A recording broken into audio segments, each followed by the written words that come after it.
I really don't think there's any question at all as to whether or not we'll have to fight to maintain ground to keep what we've battled for so far. Now, when I say fight, I don't necessarily mean fisticuffs, but I do mean sometimes it's market share. Sometimes it's the brand position. Sometimes it's to own your tagline or to own your trademark. And that might mean that you have to battle in court to keep your trademark or to keep your tagline, to keep your logo or your brand colors. And sometimes you have to fight the competitor, or you have to fight your own internal battles of self-confidence or internal demise, like bad customer service, inside theft, or what retail would call shrinkage. There's going to be a fight.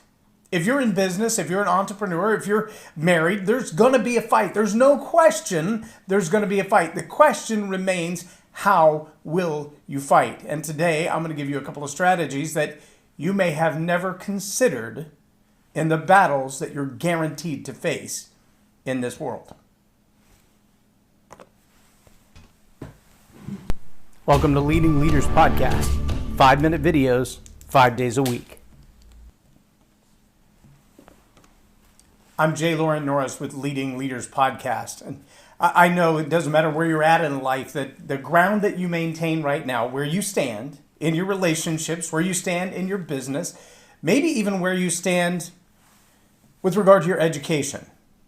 There have been some battles to get where you are. You fought those late nights. You fought those overnight mental cramming sessions to stuff more information in your brain so you could finish the test, get the exam behind you, and get that degree. You fought night after night after night with sickness, or maybe as a parent with a new baby, or in your job to get that new position and the new promotion and have the opportunity you want in front of you. You fought in the marketplace to come from obscurity to well-known in your business. You have fought again and again and again. And one thing that I learned watching MMA is that it doesn't matter who your opponent is, there's always a strategy.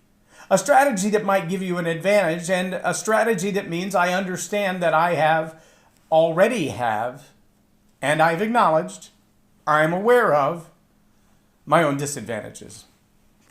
See, when it comes to a battle, whether you're talking about in the octagon, in the streets, on Wall Street, or just day to day in your network meeting, and you offer the same thing that 4 other people offer, you've got a battle to maintain your ground, to keep your head up, to have your confidence. And if you go into that battle, if you go into that fight with no strategy at all, I love studying some of the stuff by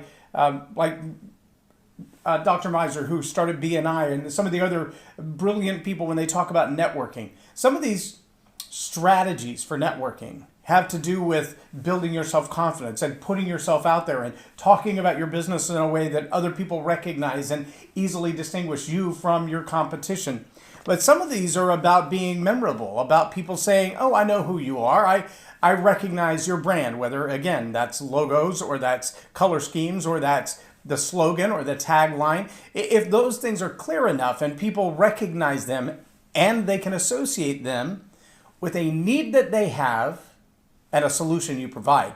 See, they've got to be able to put all those things together. It's kind of like when that MMA person goes into the ring and they're fighting someone who's 6 or 7 inches taller but in the same weight class. And they've got an extreme reach advantage, and you're thinking, I can't even get close enough to punch them in the nose because their arms are so much longer than mine. Immediately, you've got to have a strategy. You've got disadvantages that you've got to be aware of. So maybe you have to have a good takedown strategy. Maybe you have to figure out how to bob and weave better and keep your head out of the way of their hands because they're likely to smack you in the head. See, when it comes to competition in our business, even in our relationships, we have to understand, acknowledge, become aware that we have disadvantages. When we can acknowledge that we do, we can compensate for them. So what are the disadvantages that we have? Are we slower to market? Do we take longer to build a product? Does it take us longer to deliver the service that we guarantee is going to be the better service? Do we take fewer customers because we just can't produce the volume that someone else can? What is it that is our disadvantage? Now, I know there are a lot of people who would say, I don't have any disadvantages. I'm the best at what I do. I'm the only one that does what I do. Nobody else does it like I do. And I think right there you have a disadvantage. It's called a blind spot. If you're not aware that there's someone else doing exactly the same thing you're doing, maybe with a little different nomenclature, maybe with a little different purpose, maybe with a little different strategy, then you're just blind to your own surroundings. But I can tell you this, competition is a good thing, because competition can both force you to make yourself better and offer opportunity that you would have never seen before. How do I know that? I remember when I first started off in retail management. I was right out of the Air Force, had not really managed a whole lot before. I had a chance to take over a printing shop in Austin, Texas, 8 blocks from the state capitol. And when I took over the store, it was doing about $17,000 to $18,000 a month on a good month. When I left that store, it was doing $48,000. We were number 2 in the entire company several months in a row.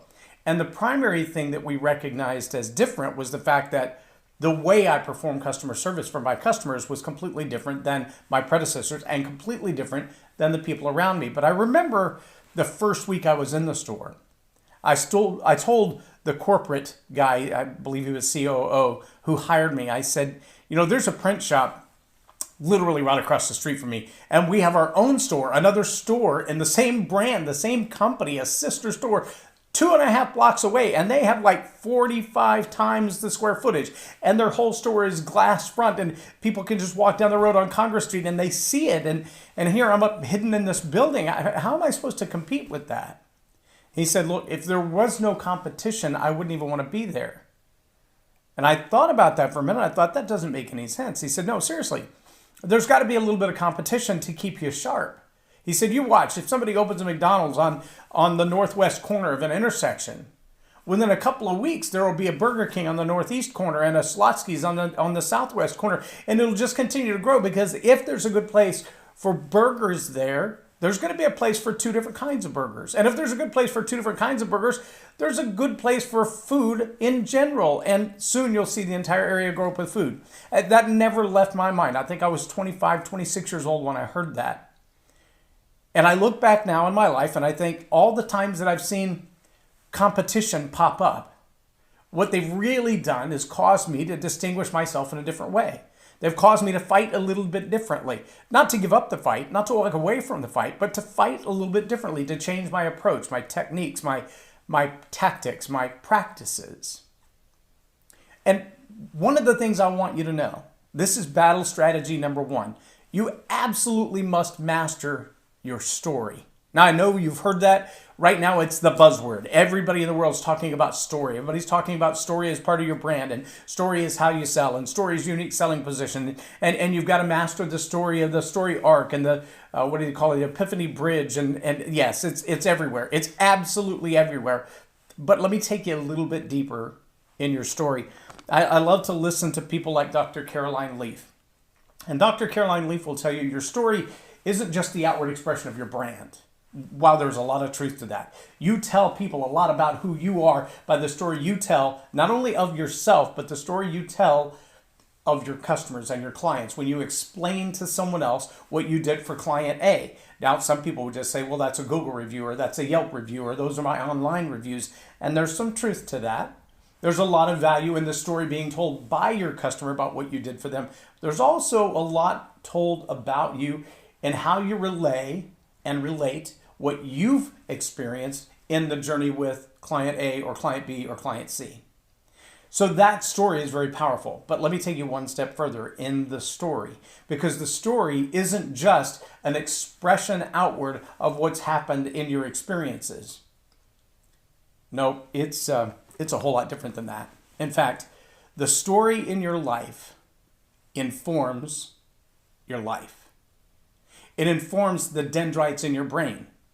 The story, what's coming out of your mouth. Now, this goes back into psychology more than branding, you would think, right?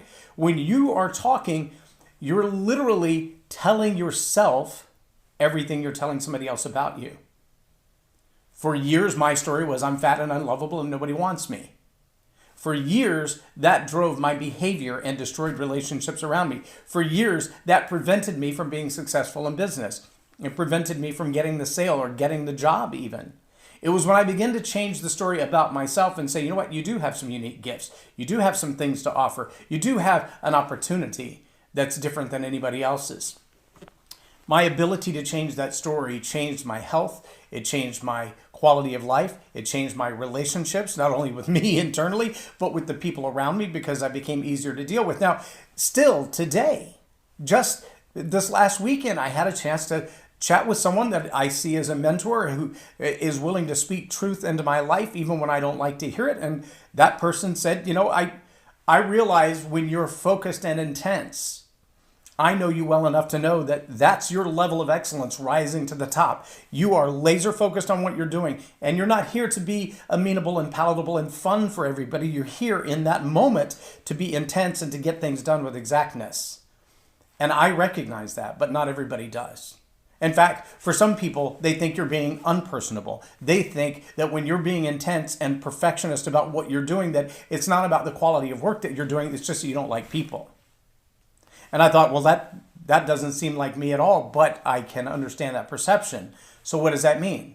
That means the story that I tell myself has to change a little bit. That even when I'm intently focused on doing excellence in the things that I'm doing, I also must put a smile on my face and not allow myself just to be so internalized on the perfection of what I'm doing, but also to be personable and friendly, because some people don't understand what it is that I'm doing.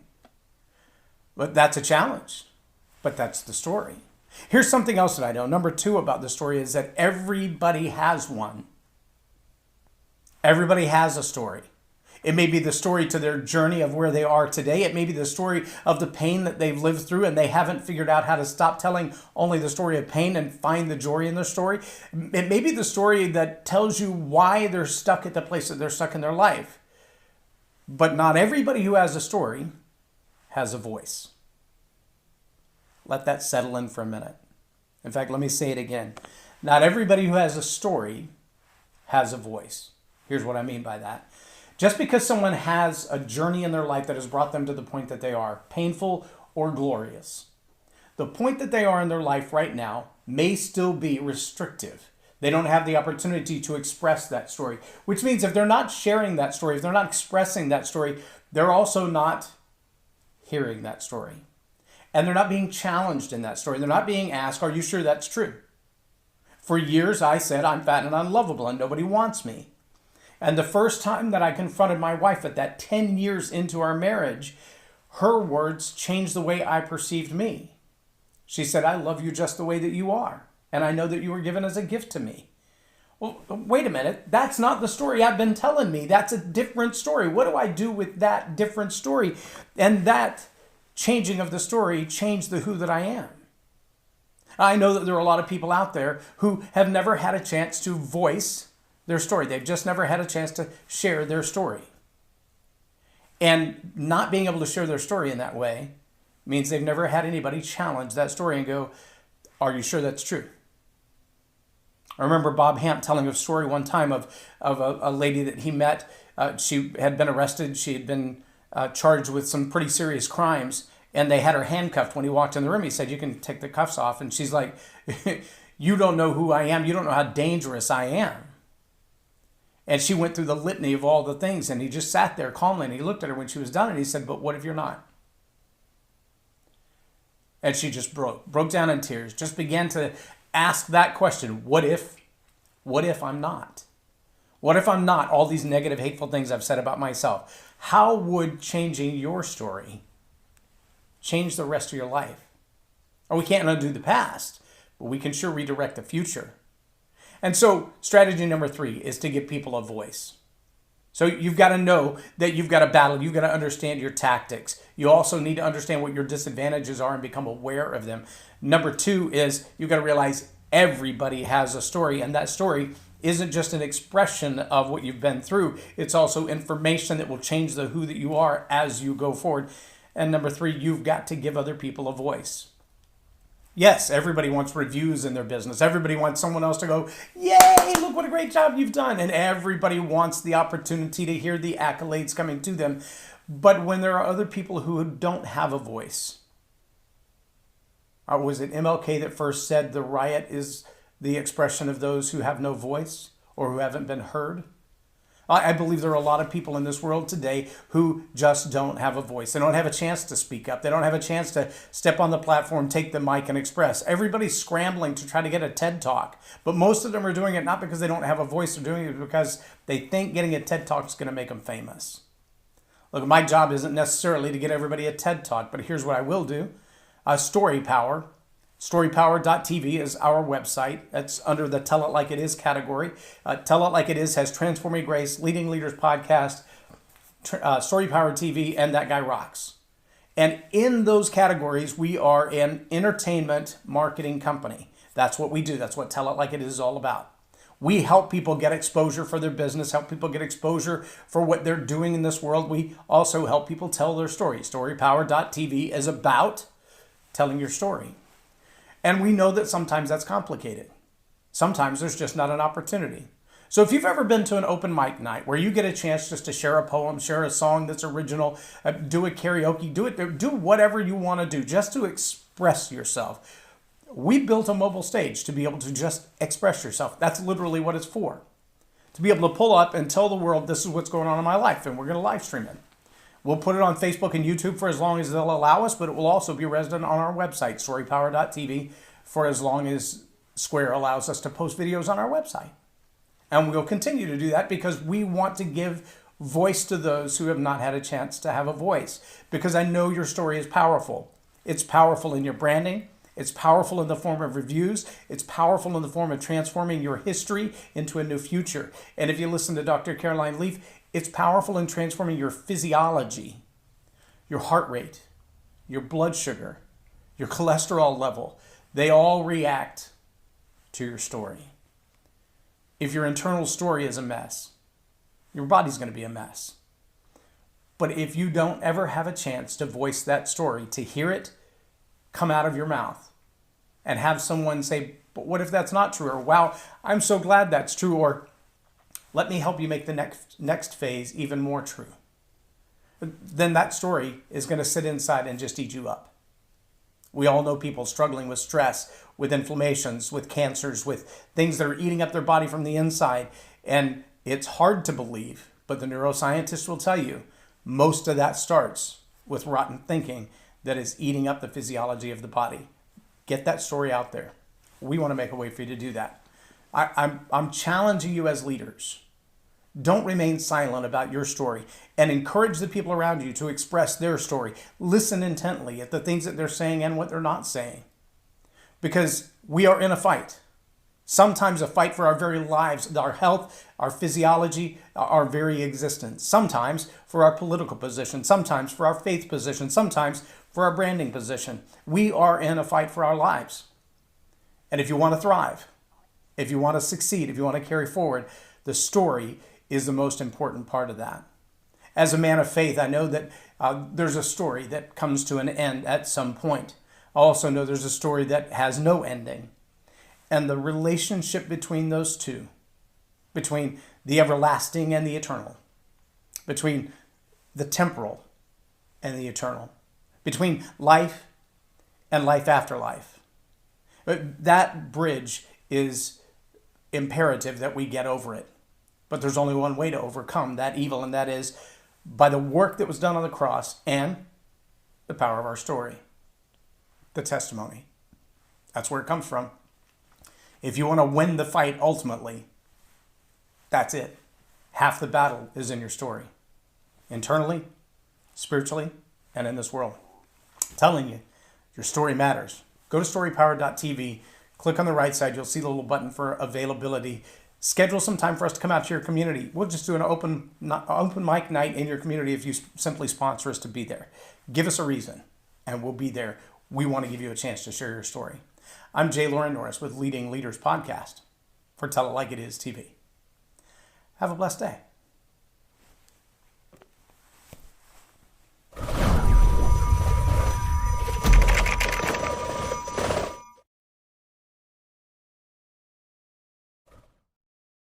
Subscribe now for our extensive video library of leadership lessons promoting faith, family, and freedom.